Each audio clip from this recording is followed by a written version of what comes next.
In today's video, I'm going to teach you how to add sources and projects in ChatGPT.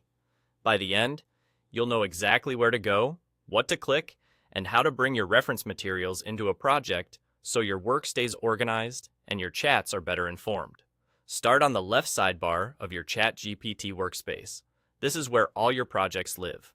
Click the project where you want to add reference material. Think of a project as a container for everything related to a specific goal: your conversations, your files, and the sources you want ChatGPT to consider. Once you're inside the project, you'll notice two main areas: chats and sources.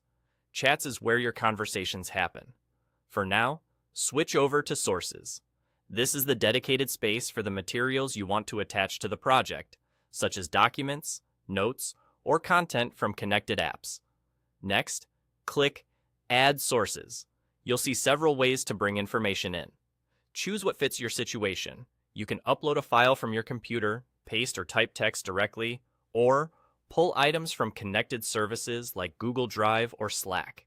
If you're uploading a file, select it from your device and let it finish uploading. Clear file names make life easier later, so consider using a descriptive name. Common document formats usually work well, and you'll typically see a short progress indicator. Wait for that to complete so the file is fully available. If you prefer text input, paste your content or type it in. This is great for quick notes, summaries, or copied excerpts. Keep the text clean and organized.